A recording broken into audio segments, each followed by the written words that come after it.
d'enseignement, dans ce temps de partage de la parole de Dieu, dans notre programme, dans notre émission à l'écoute de la parole.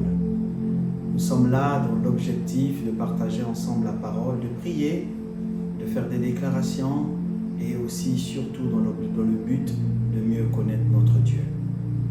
Les textes que nous partageons, les versets que nous partageons ont pour objectif de nous emmener à méditer la parole pendant les prochains jours, de nous emmener à aller un peu plus en profondeur, à comprendre les choses dans la réalité et à les rendre assez praticables pour nous. Alors, sans plus tarder, nous allons incliner la tête et rendre grâce à Dieu pour ce temps que nous allons passer ensemble.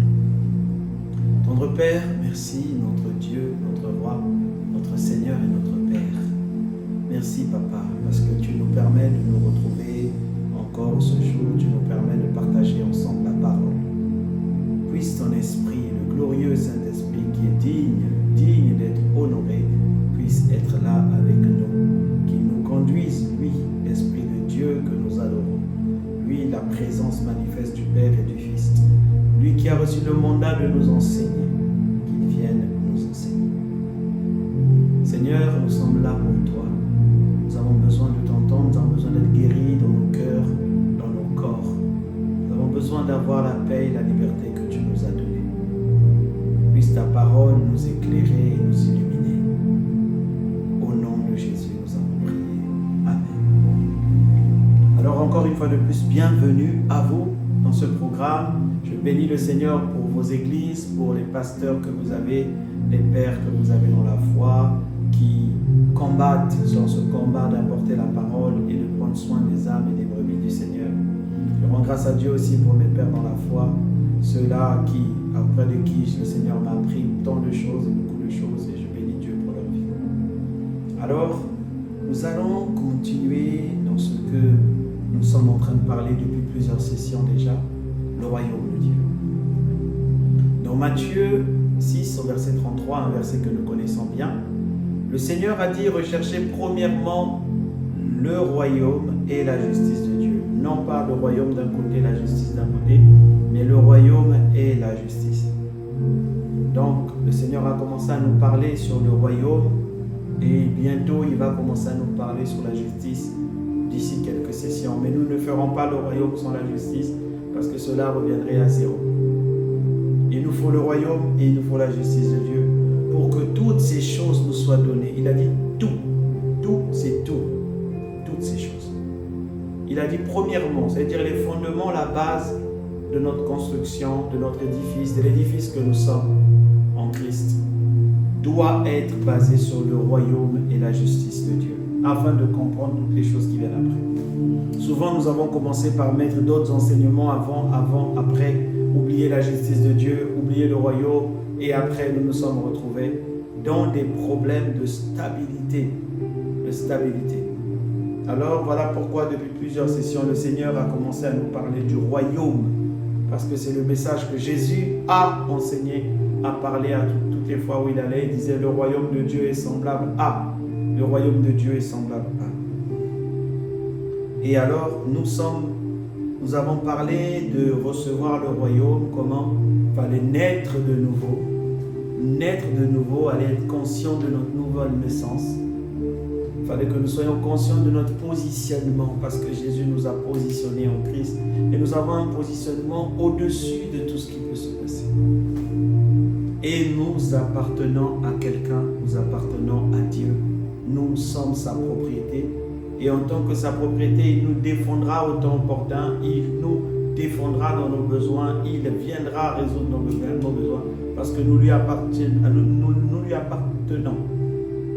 Et bien plus encore, nous qui lui appartenons, nous appartenons plus à nous-mêmes, nous appartenons à Dieu.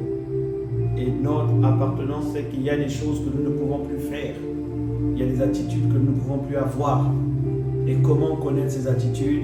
Il faut apprendre. Et il faut suivre l'Esprit. Et le Seigneur nous a conduits dernièrement à nous parler de ce qu'il appelle le royaume maintenant et son fonctionnement. Et nous avons parlé à la dernière session du roi. c'est un territoire. Le royaume, c'est un territoire qui est gouverné par un roi, qui est dominé par un roi. Parce qu'il ne peut pas avoir de royaume sans territoire, il ne peut pas avoir de territoire sans roi et qu'on en parle de royaume. Non. Royaume a été tiré du roi parce qu'il y a un roi qui exerce une domination, un système de gouvernement avec lequel il gouverne le pays. Et la parole du roi est sacrée, la parole du roi fait office de loi. La parole du roi est puissante. Donc le roi mérite adoration, le roi mérite louange, le roi mérite reconnaissance, le roi mérite. Nous avons lu tous les attributs du mérite du roi, hélas encore que très peu. Il y en a plein. Il est roi. Il est notre Père, mais il est roi. Il est le juste juge. Il est l'étoile brillante du matin. Il est l'omnipotent qui dit le tout-puissant, l'omniscient qui dit qu'il connaît toutes choses. L'omniprésent car il est présent là où vous êtes en ce moment, il est présent ici. Il est notre roi qui agit et qui domine sur tous les systèmes de gouvernement, tous les pays, tous les systèmes, toutes les alliances. Dieu est au-dessus et son gouvernement est au-dessus. Et c'est notre objectif. Alors aujourd'hui, nous allons avancer un peu plus, toujours dans la compréhension du royaume et de son fonctionnement. Nous allons parler de la constitution. Vous voyez, dans un pays, il existe les textes qui régissent le fonctionnement du pays. Il existe des lois qui régissent le fonctionnement du pays. Il existe une façon de fonctionner qui est consignée quelque part et qui permet à tout homme ou tout individu de ce royaume de s'en imprégner et de savoir comment les choses fonctionnent. Et c'est l'objectif de ce qu'on appelle la constitution. Alors qu'est-ce qu'une constitution? Une constitution, c'est l'ensemble des textes juridiques qui définissent les institutions, les États, les pays, les gouvernements et même les royaumes. La Constitution définit les rapports qu'il y a entre les différents pouvoirs dans un pays et comment ces pouvoirs doivent s'exercer. Les gens qui ont fait droit comprennent très bien ce que je dis. Très bien. Il y a des pays où il n'y a pas de constitution écrite, comme par exemple la Grande-Bretagne, le royaume de Grande-Bretagne. Il n'y a pas de constitution. Mais en parallèle, il existe ce qu'on appelle les principes de droit constitutionnel. Des principes de droit qui expliquent comment le droit constitutionnel fonctionne, le droit administratif fonctionne. Et ces principes-là permettent de séparer, par exemple, ce qu'on appelle les pouvoirs. Pouvoir législatif, du pouvoir exécutif, du pouvoir judiciaire et autres. Il y a plusieurs pouvoirs et ces pouvoirs-là sont écrits dans la Constitution afin que chacun respecte et chacun suive et respecte la loi. On dit à chacun son rôle afin que personne ne puisse venir entrer dans le rôle de l'autre ou abuser. Et la Constitution est d'autant plus importante dans un pays qu'elle régit le fonctionnement du pays. C'est dans la Constitution d'un pays qu'on peut trouver qui va résoudre ce problème ou qui va résoudre celui-là. Dans la Constitution d'un pays qu'on peut savoir si un tel ou un tel a le droit de faire ceci ou a le droit de faire cela.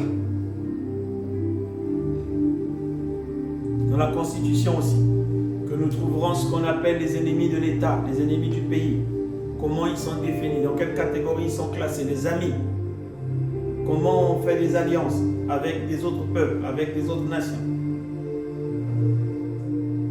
C'est dans la Constitution. Alors, chez nous, dans le royaume de Dieu, il existe aussi une constitution.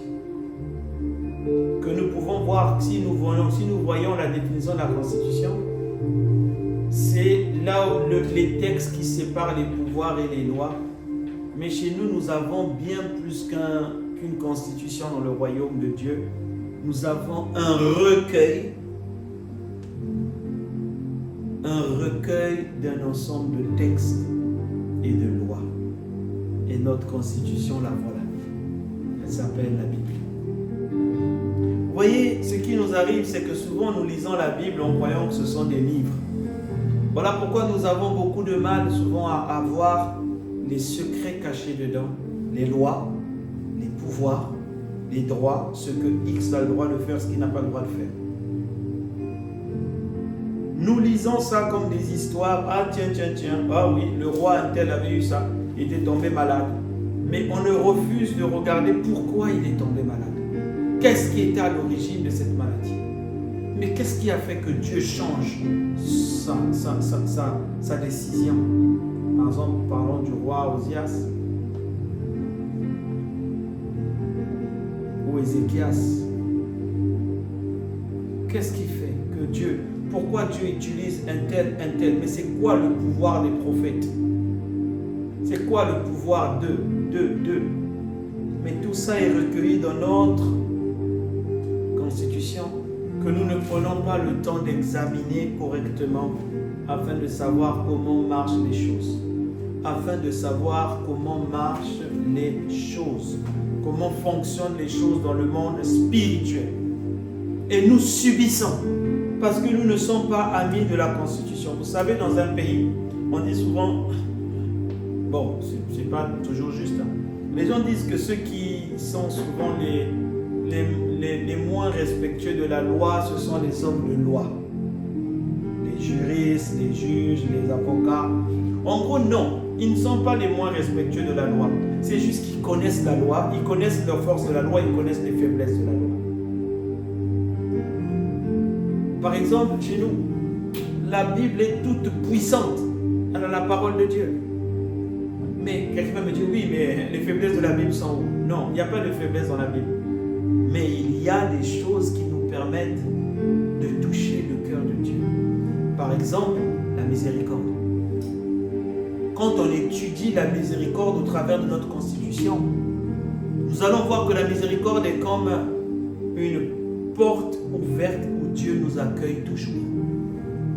Et que c'est le centre même de fonctionnement de notre roi. Il est miséricordieux. Il fait miséricorde à qui il veut. Mais quand on n'a pas appris la puissance de la miséricorde, mais on a un grand trou dans notre fonctionnement. On a un grand trou. La miséricorde, ce n'est pas un pardon. La miséricorde, ce n'est pas pardon. Kesed, en hébreu, Héléo, en grec, c'est bien plus que le pardon. C'est de la bonté, c'est de l'amour, c'est du pardon, c'est de la considération, c'est la force des entrailles. Nous reviendrons dessus, Dieu permettra certainement. Mais on comprend qu'il y a des portes et les hommes de loi utilisent les portes souvent. Vous allez dire, mais un tel a tué, comment il a pu, on a pu, 2 personnes ont tué, il y a un qui a été condamné à 15 ans de prison, l'autre était condamné à 2 mois de prison. Mais comment c'est possible? L'autre a eu un bon avocat, l'autre a eu un avocat peut-être moins bon. L'autre, le bon avocat, son objectif était de connaître la loi correctement et de savoir comment utiliser la loi. Le problème avec toi et moi, mon frère, c'est que, ma soeur aussi, c'est que nous ne connaissons pas bien la loi au point où, quand nous arrivons devant le juste juge, nous nous faisons avoir. Nous nous faisons avoir et nous n'arrivons pas à défendre, nous n'arrivons pas à argumenter. Nous ne connaissons même pas les raccourcis de la loi. Nous avons parlé dernièrement du roi et nous avons pris un temps d'adoration de notre roi et de louange de notre roi. Mais vous savez qu'on peut prier pour les malades simplement en adorant le roi. En nous gardant sur la position des sujets du roi, de la propriété du roi, d'une partie du corps du roi, pour dire que mais un sujet du roi ne peut pas être malade, on va dire que ce roi n'est incapable de soigner ses sujets. Un sujet du roi, un enfant du roi ne peut pas être malade, on va dire que son père est incapable de guérir son enfant. Et on peut se garder cette position et accéder à la guérison. Mais tout dépend de comment on utilise ce que la Constitution, notre Constitution nous dit. Vous voyez, la Constitution nous parle souvent de la puissance de nos paroles. Nous l'avons parlé dans les prérequis. Voilà pourquoi il faut écouter l'enseignement sur les prérequis. Il faut l'écouter, il faut le réécouter parce que ce sont les prérequis qui nous permettent d'avancer. Les prérequis, on a parlé par exemple de la puissance de la parole. Mais la puissance de la parole se dit ici que la parole est assez puissante. La parole est créatrice parce que la Bible dit toutes choses ont été faites par la parole de Dieu, et Dieu nous a fait à son image et à sa ressemblance. Et bien plus aujourd'hui, nous sommes l'image de Dieu. Nous avons des paroles qui ont des effets. Et si nous ne savons pas utiliser la parole, nous allons nous prendre la tête. Mais ça, c'est écrit dans la Constitution. Quand on ouvre la Bible et qu'on lit Josué 1 au verset 8, écoutez bien ce que dit la Bible. Josué 1 au verset 8. Que ce livre de la loi ne s'éloigne point de ta bouche. Ce livre de la loi. Autrement dit, que ce livre qui constitue notre loi ne s'éloigne point de ta bouche. Ça ne veut pas dire que le livre est là et puis ma bouche va loin. Non. Ça veut dire qu'on trouve dans votre bouche les paroles de la loi. Les paroles que Dieu a dites. Il dit, médite-le jour et nuit, afin d'agir fidèlement selon tout ce qui est écrit, car c'est alors que tu auras du succès dans tes entreprises, c'est alors que tu réussiras. Je vous ai dit que ceux qui connaissent la loi réussissent. Ceux qui savent comment ça marche réussissent. Ceux qui ne savent pas se cognent. Les gens n'aiment pas la méditation parce qu'ils croient que la méditation c'est lire un livre et puis... Non, c'est de trouver les questions. C'est de dire comment Dieu le faisait là, comment il le fait maintenant avec moi, comment je peux dans ma situation le mettre en place, mettre en pratique cette partie de la loi.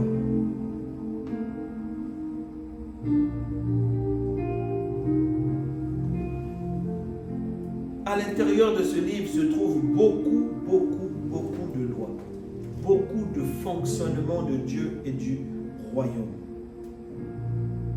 Pour réussir, Dieu nous a donné ça pour réussir. Il a dit, il faut que ta bouche s'associe à mes paroles et que tu déclares cela. Voilà pourquoi je vous dis constamment, répétez-le, dites-le, confessez-le. Parce que la Bible dit que nous avons reçu avec nous le même esprit de foi qui dit, j'ai cru, voilà pourquoi j'ai parlé.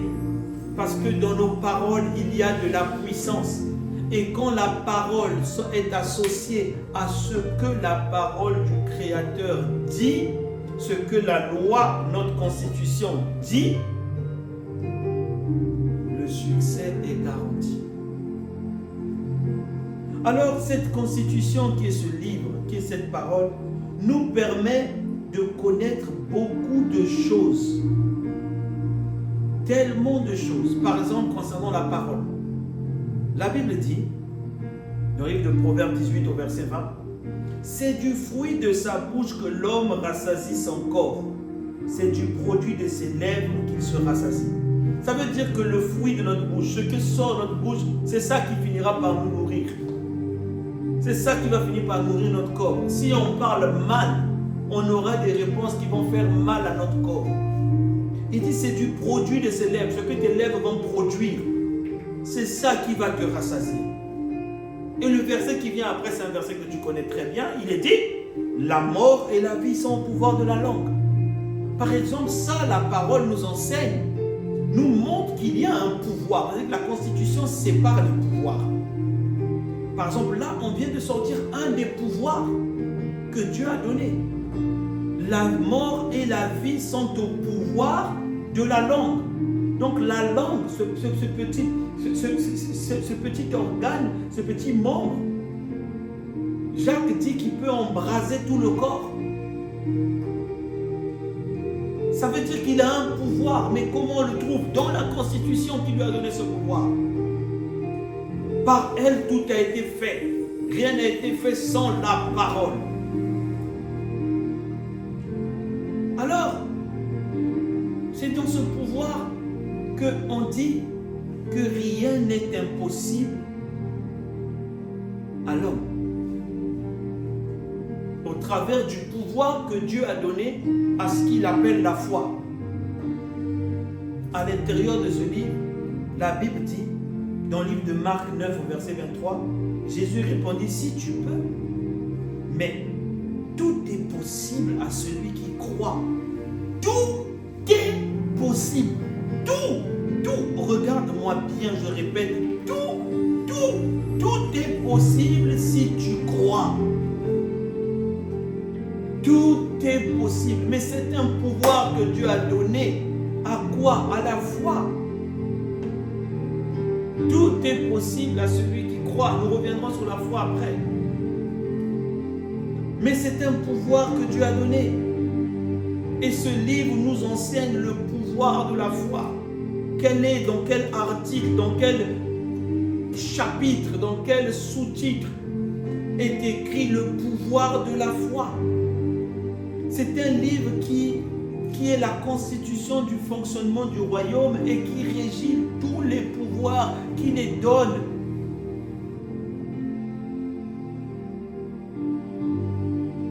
On dit que la gloire de Dieu, c'est de cacher les choses. La gloire des rois, c'est de trouver où c'est caché, de sonder, de dire, ah, voilà.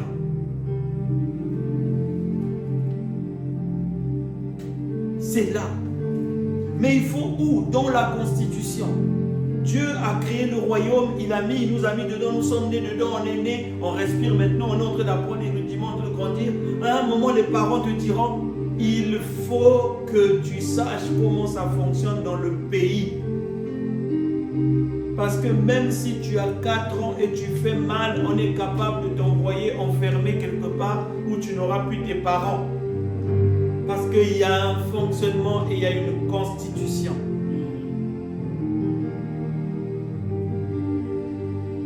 Alors, on commence à te l'apprendre sans même que tu t'en rendes compte. On commence à emmener tes pensées à se focaliser sur la pensée de la constitution. Et comme il sépare les pouvoirs à l'intérieur, il a donné un pouvoir aux hommes.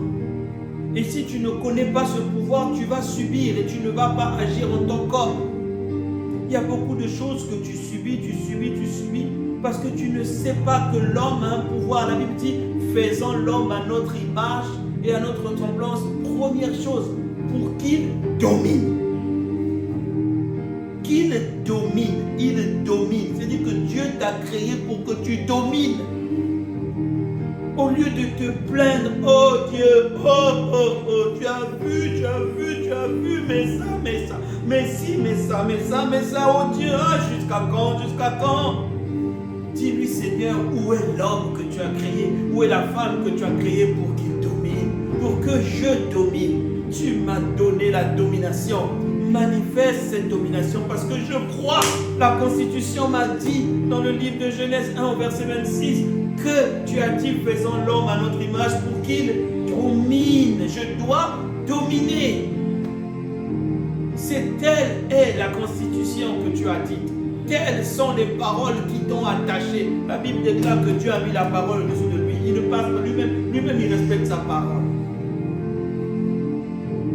Sa parole, la parole du roi, fait office de loi.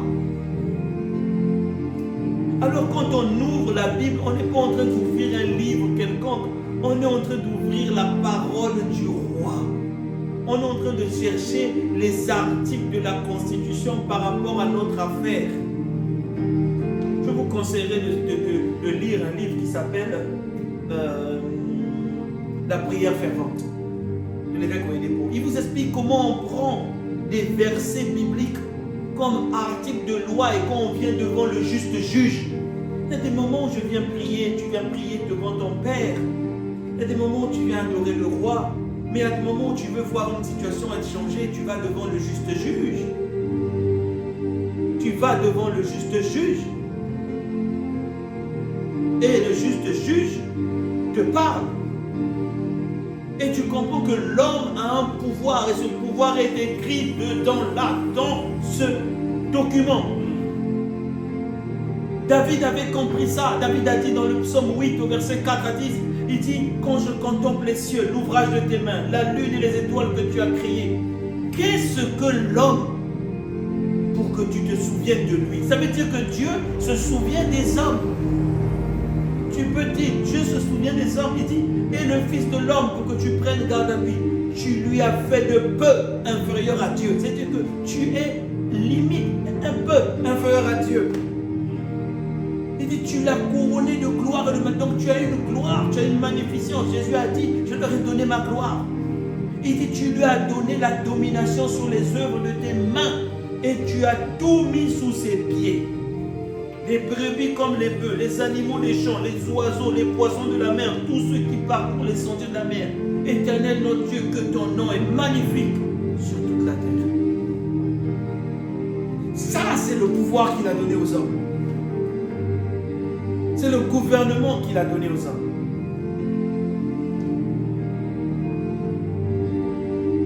Mais si tu ne retrouves pas ça dans la Constitution, tu vas te perdre. C'est là que tout est régi, c'est là où il y a les séparations, c'est là où tu sais ce que tu peux faire. Et il n'y a pas qu'aux hommes qu'il a donné du pouvoir, il a aussi donné du pouvoir aux anges. Psaume 103, verset 19, l'Éternel a établi son trône dans les cieux et son règne domine sur toutes choses. Bénissez l'Éternel, vous ses anges, qui êtes puissants en force. Les anges sont donc puissants en force. Et qui exécutez ses ordres. Donc les anges n'exécutent que les ordres de Dieu. Pour qu'un ange exécute un ordre qui vient de toi et de moi, nous devons prendre la parole de Dieu pour mettre dans notre bouche. Parce qu'ils n'obéissent qu'aux ordres de Dieu. La Bible dit, en obéissant à la voix de sa parole. Donc on dit, vous ces anges qui êtes puissants en force et qui exécutez ses ordres, en obéissant à la voix de sa parole. Bénissez l'Éternel, vous tous ses armées. Donc il y a des armées que le serviteur de Élisée ne voyait pas, ne connaissait pas, jusqu'à ce qu'il tremblait parce qu'il ne connaissait pas. Et Élisée a dit, oh Dieu, ouvre ses yeux, qu'il puisse voir l'armée céleste.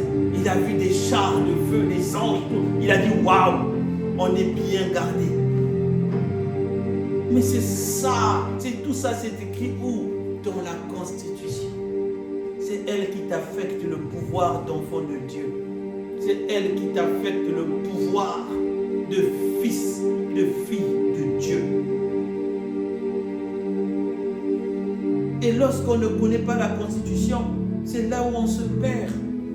C'est là où on se trompe. Jacques a dit, dans le Jacques 4, verset 3 dit, vous demandez et vous ne recevez pas parce que vous demandez mal, dans le but de satisfaire vos passions. Souvent nous demandons des choses parce qu'on veut ça. Mais on ne demande pas en fonction de la Constitution, en fonction de ce qu'on a. Souvent on demande des choses que Dieu nous a déjà données. Souvent on demande des choses qui ne sont pas de ce monde, qui sont pour après. Souvent on demande des choses qui sont déjà passées. Dieu dit que non, j'ai mieux pour toi. Parce qu'on va demander à Dieu le pouvoir des anges, à dire qu'il nous a mis au-dessus. On va subir des choses. Ah Seigneur. Vous savez, je me suis rendu compte que il y a des fois où Dieu nous laisse dans certaines situations parce que Dieu me pardonne si je me trompe, il ne sait pas comment nous gérer.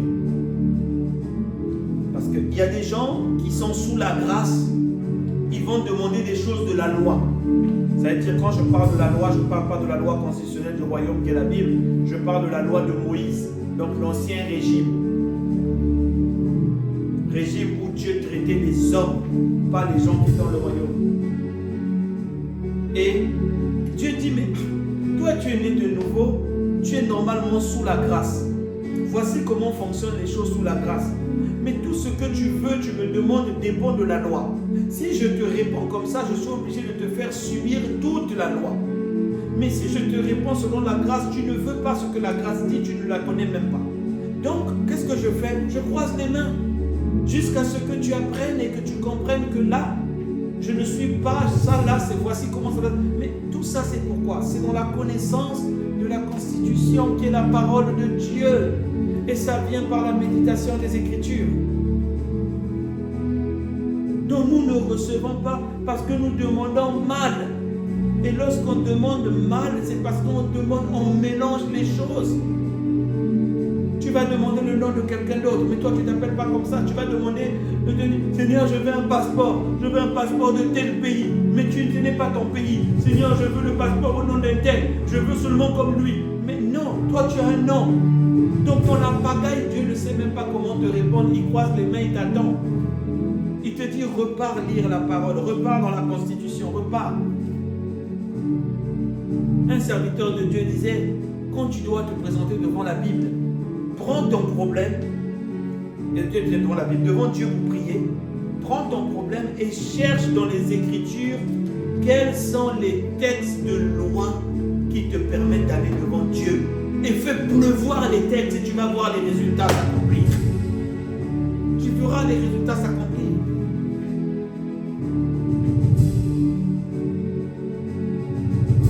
Et c'est ça qui nous fait défaut. On veut du fast-food, on veut du vite fait, on veut copier.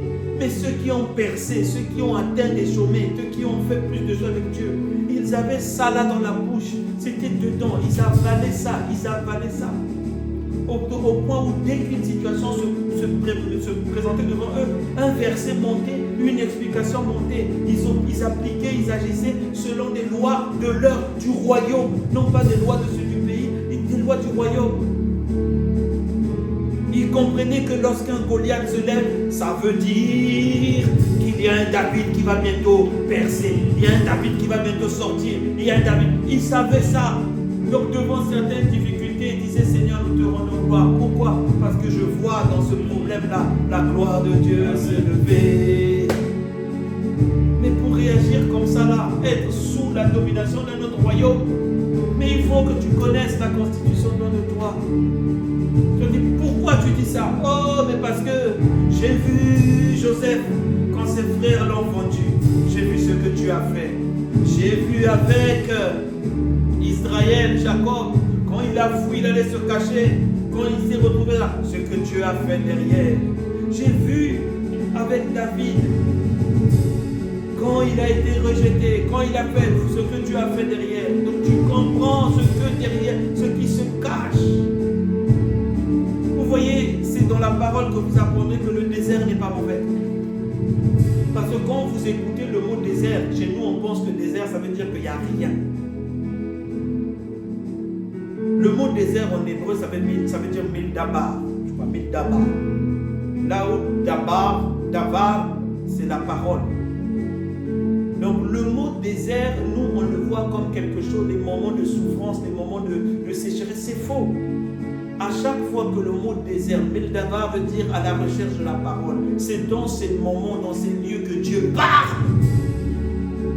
C'est dans ces lieux que Dieu parle. Donc un désert n'est pas un moment de souffrance. Un désert est un lieu là où on va chercher Dieu pour qu'il parle. Ce n'est pas un moment de souffrance, mais quand le monde vous mélange tout ça là, ah Dieu, je traverse un désert. Ah Dieu, tu ne me vois pas, c'est le désert. Et Dieu. Non, le mot désert veut dire à la recherche de la parole. Voilà pourquoi les gens allaient dans le désert, ils entendaient Dieu parler. Mais il faut rentrer dans la Constitution pour comprendre ça. Tellement de choses à dire. Mais le temps nous fait défaut. Nous sommes obligés d'arrêter là. Je vous conseille désormais, prenez votre problème. Essayez de chercher dans la Bible quels sont les versets qui vous aident à comprendre votre problème, d'où il vient et comment le résoudre. Et vous serez surpris comment vous allez outrepasser les systèmes de ce monde. Que Dieu vous bénisse. Notre Père, merci pour ce temps où tu nous donnes la conscience et l'envie d'aller méditer ta parole. Seigneur, merci parce que tu nous expliques qu'il y a des pouvoirs et des puissances que tu nous as données. Mais si nous ne savons pas, Seigneur, le trouver, nous allons nous perdre. Et nous allons traîner, perdre du temps. Illumine les yeux de nos cœurs chaque fois que nous ouvrons ta parole, afin que nous puissions comprendre les mystères royaume. Merci pour tout ce que tu fais. Merci pour ta parole. Merci pour ce temps de bénissant dans le nom puissant de Jésus-Christ. Que Dieu vous bénisse. Que Dieu vous bénisse. Si vous n'avez pas encore donné votre vie à Jésus, ne partez pas, faites la prière de salut avec nous. S'il vous plaît, mettez la parole en pratique. Heureux êtes-vous, Jésus a dit, vous qui entendez ces choses, pourvu que vous les mettiez en pratique, pourvu que vous puissiez les mettre en pratique. Alors mettez la parole en pratique et vous verrez les résultats. Que Dieu vous bénisse. À la prochaine session.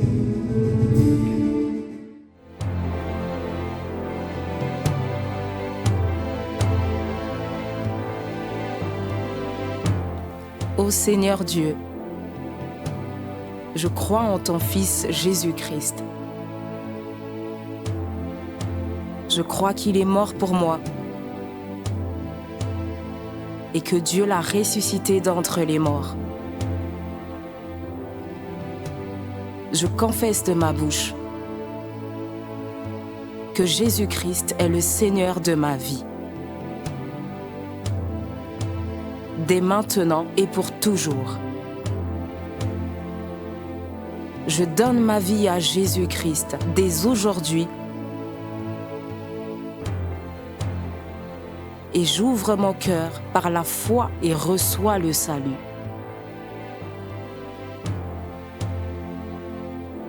Je reçois maintenant la vie éternelle dans mon esprit. Merci Seigneur d'écouter ma prière. Mes péchés ont été lavés par le sang de Jésus.